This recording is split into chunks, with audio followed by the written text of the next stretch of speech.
Sigue escuchando Divoxradio.com. Ya estamos de vuelta con Darío Morales, de Acesol, que nos está obviamente dando una clase magistral sobre los desafíos no solamente tecnológicos de la generación de energía, sino que también de transmisión, infraestructura. Y obviamente, para caer en nuestro sesgo legal con Fernando, Darío, ¿cuáles son las principales, no voy a decir batallas, pero caballitos, digamos, de batalla de la Asesol en cuanto a temas regulatorios? Yo he escuchado ahí algunos comentarios sobre algunas trabas regulatorias, legales. Cuéntanos un poco qué nos falta para un desarrollo más integral o para superar esas vallas. ¿Cuáles son estas peleas que se están dando? Mira, lo que pasa es que, como hablábamos hace un rato, nosotros tenemos una forma y una lógica de operar el sistema eléctrico de hace 120 años. ¿Ah? Y por lo tanto, en la medida que el desarrollo de la investigación, sobre todo en temas de mercado, ha ido evolucionando, se fue armando una arquitectura regulatoria en términos de ley, reglamento, normas técnicas y procedimientos, que estaba pensada para los tipos de tecnologías que existían en el siglo XX, que eran masivas en el siglo XX. Las centrales hidroeléctricas de gran escala, las centrales a gas, las centrales a carbón, las centrales diésel, donde tenían ciertas características técnicas. Ya aprendimos, no, el cambio climático nos jugó una mala pasada, pero habíamos en teoría aprendido a predecir cómo se comportaba el recurso hidroeléctrico. Sabíamos más o menos de dónde comprar carbón y gas natural, cuáles son los juegos que ahí se daban en la compra de esos insumos para traerlo a Chile y operar nuestro sistema eléctrico. Con la irrupción de las renovables, todo el esquema de mercado de estructuración de precios y de tarifas comienza a crujir eternamente, o sea, fuertemente, porque precisamente tienen formas de desempeño y tienen eh, capacidad de proveer ciertos tipos de servicios diferentes a los servicios que provee una tecnología tradicional. Entonces tienes un esquema regulatorio diseñado para esquemas de servicios que proveen tecnologías tradicionales, y hoy día te estás dando cuenta que la mayoría de las tecnologías dejan de ser tradicionales, son las energías renovables no convencionales, que siguen siendo, que van a pasar a ser las convencionales, y tu esquema regulatorio está ahí crujiendo. Entonces, hay problemas relevantes en la forma en que se estructuró el mercado de la energía hace un tiempo atrás. Hay problemas muy relevantes en la forma en que se estructuró el mercado del segmento de la transmisión. Hoy día hay discusiones muy intensas en el Congreso por modificaciones legales que se quieren introducir, porque la energía renovable, solar o eólica, desde que tú tienes la idea hasta que está inyectando electrones pasan 24 meses. Por el contrario, un proyecto de transmisión, desde que tú tienes la idea hasta que efectivamente están pasando electrones, pueden pasar 7 años. Entonces, una evolución de la generación muy rápida, una evolución de la transmisión muy lenta, produce cuello de botella regulatorios que hay que ir resolviendo. Y la gran reforma y la gran batalla que nosotros queremos impulsar desde Acesol es la reforma al segmento de la distribución. La distribución son las redes que distribuyen energía al interior de las ciudades o de regiones o a nivel provincial. A nuestro juicio, ese es el segmento que no se le ha hecho ninguna modificación legal relevante en los últimos 40 años, y por lo tanto está completamente diseñado para traer la energía de la gran producción hacia el consumo y llevar la plata desde el consumo hacia la energía. Unidireccional en energía y unidireccional en dinero. En los Incluso países. con algunos incentivos perversos en la cadena, aparentemente, ¿o no? Así es, o sea, hoy día, como está diseñada esa estructura de esa forma, hay más que incentivos perversos, desincentivos a, por ejemplo, que tú tengas tu propia generación solar en el techo de tu casa, ¿cierto? Si bien hay una ley de Ujú. net billing que te da ciertas posibilidades, pero muchos de los actores involucrados no tienen ningún incentivo para que tú te quieras conectar y fomentar tu ley de net billing. Por ejemplo, el año 2013 teníamos en Chile la primera planta fotovoltaica de gran escala conectada al sistema eléctrico, de 1 megawatt. El año 2023 tenemos 8.000 megawatts renovables en total, de los cuales 5.000 son de gran escala. Eso es el año 2013. El año 2013 teníamos cero o muy poquito de generación residencial, y hoy día, el año 2023, no tenemos 5.000, tenemos 170 megawatts de generación residencial. Es decir, pudimos avanzar miles de veces en 10 años en la generación de gran escala, y nos quedamos muy, muy, muy cortos en la generación residencial, la generación comercial, que es finalmente la que tiene un gran y mayor potencial de generación de empleo, de beneficios directos, de reducción de las tarifas a los clientes finales. Hoy día estamos viendo una discusión de las tarifas. La energía distribuida tiene un gran potencial. Ahora, ¿cuál es el problema? Que la regulación no permite bidireccionalidad de flujo, o le pone restricciones a la bidireccionalidad de flujo de las tecnologías, le pone restricciones a la bidireccionalidad de modelos de negocio, o a la multidireccionalidad de modelos de negocio. Por lo tanto, hay una serie de oportunidades de negocios y de emprendimientos tecnológicos que nos estamos perdiendo. Por ejemplo, si fuésemos capaces, Pablo, Fernando y yo, de tener cada uno en su casa su propio panel solar, ¿qué nos impide tecnológicamente poder armar los tres una unidad de negocio que comercialice esa energía con otras personas que la están necesitando, por ejemplo, en Concepción? Tecnológicamente, nada. Está el Bitcoin, está la tecnología de las comunicaciones, información, Internet, se puede controlar, nada. El problema es netamente regulatorio, porque la regulación reconoce que la energía viene de un lado y solamente reconoce a consumidores, no reconoce a usuarios de la red, que está el auto eléctrico, los sistemas de almacenamiento, los consumos. Y esa, yo diría, es la gran batalla por el mundo eléctrico. Y la gran batalla por el mundo térmico es que la energía solar realmente se transforme en un apoyo para el desarrollo de los procesos productivos, como el desarrollo agrícola, el desarrollo de la leche, el vino, o eventualmente también algunos procesos productivos que requieran calor y frío. Tanto el calor como el frío se pueden producir con energía solar, y ahí también tenemos una deuda tremenda, tremenda, tremenda. Oye, y aún así hay espacio para algunos actores que están jugando y emprendiendo, digamos, con modelos de negocios dentro de lo rígido del sistema, como algunas startups que están ofreciendo instalarte gratis los paneles y te cobran parte del ahorro. O sea, aún así Sí, existe, exactamente. digamos, ese espacio con lo poco que hay del espacio regulatorio, digamos. Eso se llama el modelo ESCO, Energy Service Company, que en el fondo tú le ofreces hace un acuerdo de energía con tu cliente, y toda la infraestructura la compra la empresa y se hacen distintos acuerdos. Lo poco que tenemos es gracias efectivamente a esa creatividad de esos emprendedores que han sabido de alguna forma buscar por dónde entrar y romper esos temas de regulatorio y esa rigidez regulatoria.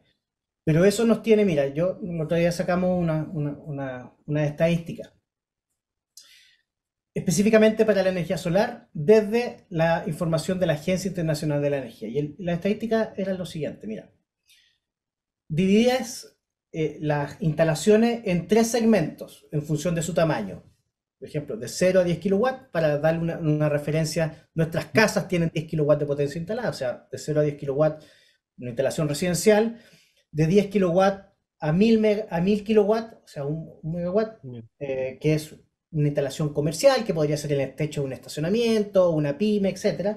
Y sobre 1000 kilowatts o sobre un megawatt, que ya es una instalación industrial. En esa clasificación de la Agencia Internacional de Energía, en el mundo, el 50% de la potencia instalada en promedio solar es residencial en el mundo, y el otro 50% es el negocio de gran escala.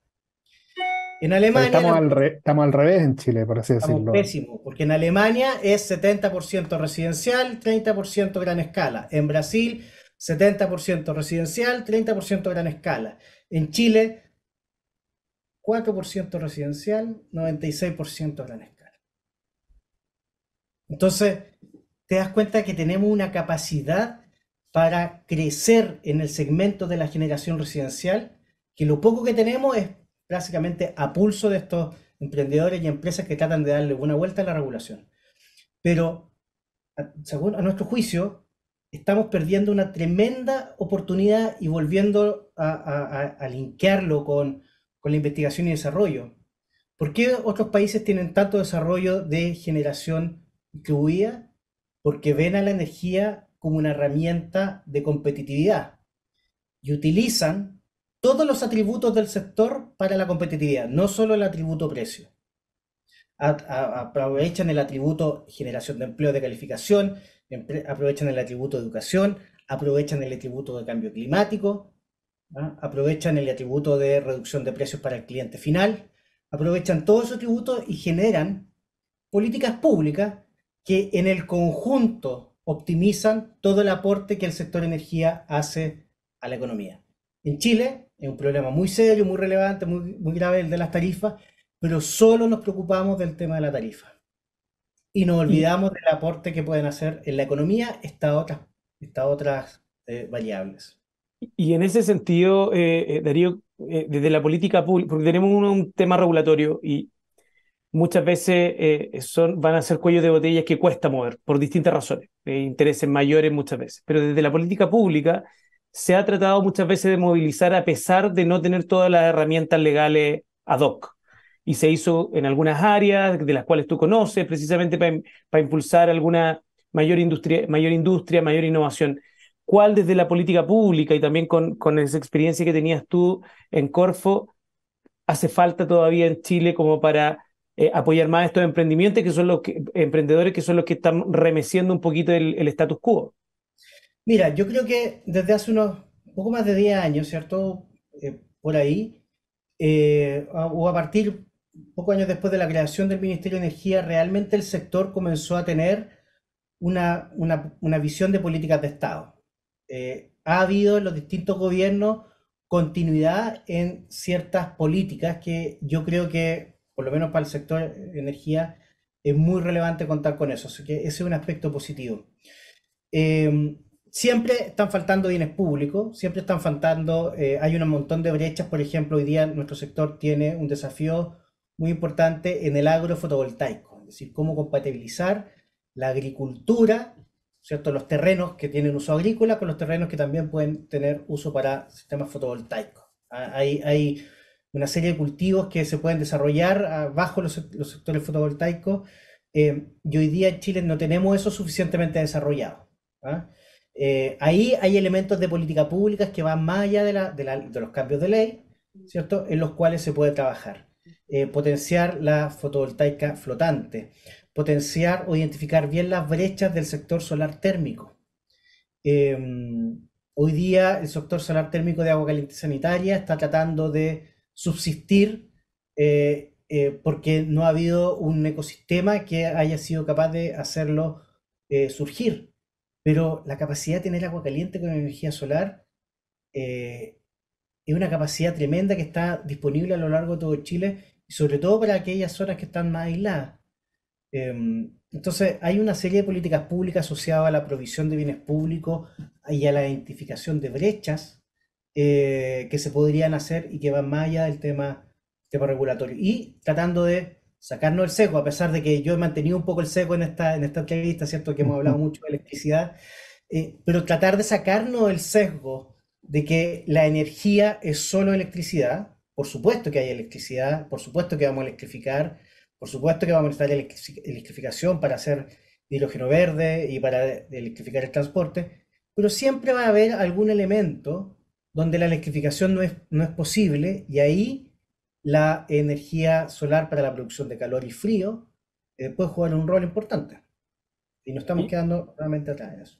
y ahí, porque nos están quedando ya pocos minutos de la conversación y no es, si bien no es solo energía solar, me habéis dicho, no es de energía solar lo que te voy a preguntar, sí tiene que ver mucho con política pública. En el último año, el VP de Corfo, o más que nada como política, se ha impulsado mucho lo que es hidrógeno verde, como otra fuente más de energía. de mediano y largo plazo y con mucha inyección de recursos. ¿Cómo ves tú esa línea en Chile de apostar también por lo que es hidrógeno verde como una fuente de energía?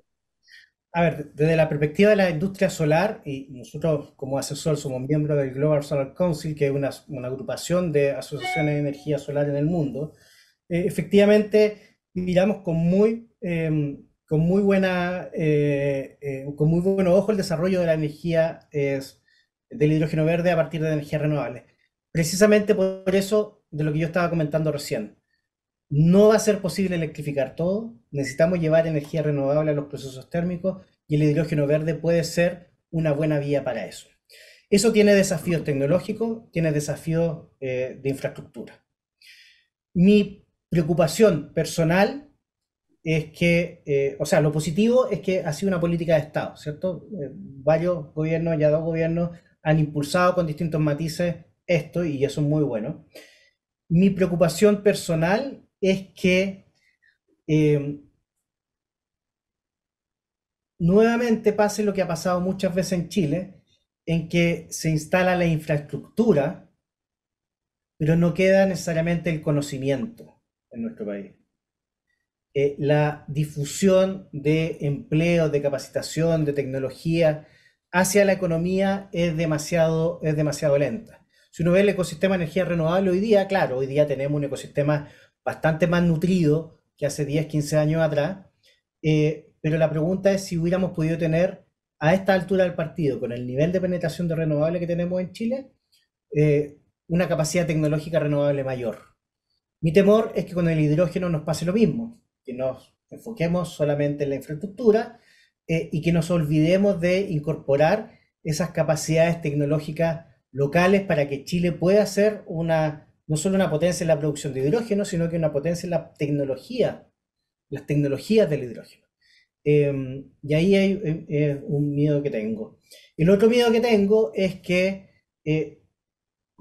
para poder cumplir las metas de hidrógeno verde, tenemos que prácticamente duplicar nuestro sistema eléctrico. O sea, hoy día tenemos 30 gigawatts de potencia instalada, deberíamos tener 60 gigawatts de potencia instalada. Y eso implica desafíos tremendos, implica desafíos de dar seguridad al inversionista, porque eso sí que son decenas de miles de millones de dólares de inversión en activos de largo plazo, por lo tanto el inversionista necesita seguridad, un marco regulatorio estable y sobre todo una permisología razonable. Hoy día tenemos otros países que son bastante más competitivos en eso. Brasil está apostando mucho en esto. ¿Para qué hablar de países como Estados Unidos? Donde aquí en Chile te puede demorar 3, 4 años en tener un proyecto, los permisos por proyecto, y en Estados Unidos o en otro país, en Brasil, en 6 meses ya estás comenzando la construcción. Y entonces hay problemas de la perspectiva tecnológica y hay problemas también y desafíos de la perspectiva del hacer negocios. Y yo creo que tenemos que resolver. Oye, Darío, nos quedan ya 4 minutos, casi 3, para poder cerrar. Pero dentro de los desafíos, quémanos un poco en los desafíos país. ¿Cuáles son aquellas que tú crees que son más inminentes para dar la batalla de nuevo? Esa es la palabra que creo que no está bien ocupada, pero de aquí a los próximos 3 o 5 años. Porque efectivamente acá hay un tema de foco de industria probablemente, pero también con tu mirada más de política pública que la conoces perfectamente. ¿Cuáles son estos desafíos? Sí, yo diría que, a ver, desde la perspectiva del negocio, todos los segmentos del mercado de la energía eléctrica hoy día están crujiendo, el negocio está crujiendo porque hay actores nuevos, es propio de la innovación, ¿no? Hay actores nuevos que se están metiendo con cosas diferentes. El problema es que aquí estamos en un mercado que tiene un cierto nivel de regulación y por lo tanto tenemos que tratar de empujar que esa regulación se mueva suficientemente. El segundo punto son temas relativos con bienes públicos, la creación y la generación de bienes públicos. Se ha hablado mucho se ha hablado poco de la geotermia, pero el problema de la geotermia en general es un problema de riesgo y no tenemos el equivalente del explorador solar o el explorador eólico, donde uno se mete al sitio web del Ministerio de Energía y sabe perfectamente la cantidad de energía solar que hay en cualquier parte de Chile, o energía eólica en cualquier parte de Chile. No sabemos bien, por ejemplo, cómo está, o con la misma precisión, cómo está repartido el recurso geotérmico a lo largo del país. Entonces ahí hay un tema de bienes públicos, de información. Algo similar pasa, por ejemplo, con la biomasa, la adopción, o sea, el problema de leña que tenemos, sobre todo en la zona centro-sur de Chile, es tremendo. Son de las ciudades más contaminadas del mundo durante el invierno, porque se quema leña húmeda. Ahora, hay un tema cultural, hay un tema de tradiciones, hay un tema económico, la leña húmeda es bastante más barata que el pellet y otro tipo de cosas. Pero no tenemos, por ejemplo, una política activa. O sea, hay acciones, hay cosas, pero de calefacción distrital, donde podamos hacer algo que en Chile no estamos acostumbrados a hacer porque no hemos hecho nunca, pero que en otros países se hace, que es la integración energética o la acoplación de sectores, sector coupling se llama en inglés, donde tú gestionas el recurso energético eléctrico de una manera optimizada o cooptimizada con cómo gestionar el gas, cómo gestionar el agua, cómo gestionar la calefacción. Entonces, en las grandes ciudades modernas, todos esos recursos de servicios básicos operan de manera coordinada, se invierte de manera coordinada, se estructuran de manera coordinada. Y en Chile son regulaciones distintas, con todo distinto, todo separado. Entonces, esa capacidad de ver todo en silo, viendo todo en silo, es difícil que podamos encontrar aún más oportunidades para innovación y para desarrollo tecnológico. Nos estamos perdiendo muchas oportunidades, pienso yo. Ahora, puedo parecer un poco crítico, ¿cierto? Pero crítico, en el fondo, este ser crítico es para despertar un poco la ambición. Hay muchas cosas que se pueden hacer, muchas cosas que están pasando, muchas cosas que se podrían hacer y no lo estamos haciendo, no lo estamos viendo porque tenemos una visión dentro, muy dentro de la caja que nos cuesta salir. Entonces, el mensaje es tratar de salir de esa caja y tratar de despertar y mostrar que innovación en energía es mucho más que energía eléctrica y te ofrece tremendas oportunidades para Chile. Oye, te pasaste, Darío, insisto, una clase magistral, a pesar de venir con tu sombrero de director ejecutivo de Asesol, nos diste una clase completa de energía, nos hablaste de políticas públicas y creo que tenemos un programa redondito, o sea, la generosidad de compartir conocimiento y refrescar, obviamente, conceptos que a lo mejor tenemos medio guardados, creo que es de aquellos programas que nos dejan muy contentos y muy instruidos. Así que, nada, pues se nos pasó el tiempo, Darío. Muchas gracias por haber venido. Muchas gracias a ustedes por la invitación. La verdad es que se me hizo cortísimo y lo pasé fantástico. Sí, así es. Ya vamos a tener de vuelta a Darío pronto, en un próximo programa en el futuro para saber cómo han evolucionado o no las políticas y estas brechas. Por ahora, nosotros nos vamos a nuestra tercera y última pausa comercial acá en Legal Lab. No se vayan. Síguenos en las redes sociales, Instagram, Twitter, Facebook, LinkedIn, como @Divox Radio.